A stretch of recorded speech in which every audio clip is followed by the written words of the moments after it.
थी, कितने लोग आ रहे हैं, जानना चाहेंगे?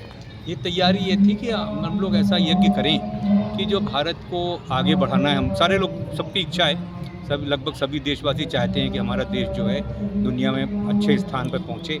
और अभी लोग तीसरे स्थान, चौथे स्थान की बात कर रहे हैं। मेरा तो ये मानना है कि भारत को प्रथम स्थान दुनिया में मिलना चाहिए। हमारे महर्षि जी का भी यही मानना था। महर्षि महेश योगी जी अपने समय हमेशा कहते थे कि भारत का स्थान तो दुनिया में नंबर 1 होना चाहिए, क्योंकि इतना ज्ञान हमारे पास है और इतना आज का नहीं है, लाखों सालों का, करोड़ों सालों का ज्ञान है हमारे पास। तो उस ज्ञान के बेसिस पे हमेशा ये माना जाता था कि भारत जो है हमेशा सर्वप्रथम रहे दुनिया में।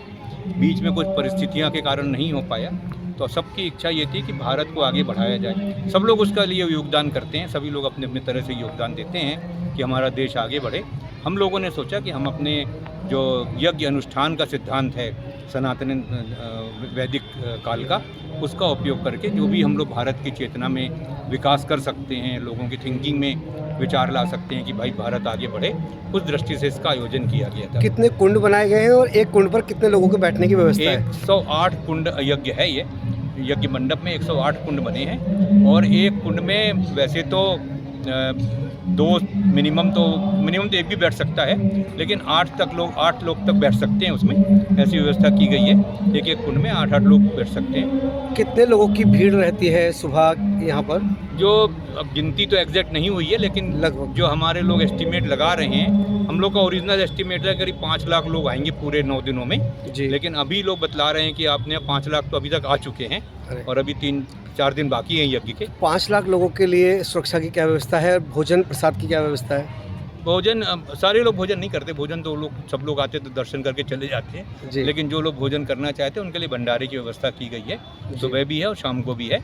और सुरक्षा की व्यवस्था तो हमारे जिला प्रशासन और पुलिस प्रशासन के हाथ में है।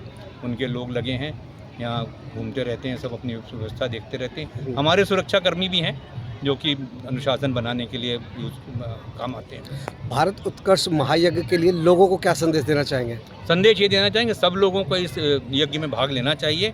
जो फिजिकली यहाँ आकर के पार्टिसिपेट कर सकते हैं या हवन कुंड में आहुति डाल सकते हैं, वो भी आएँ।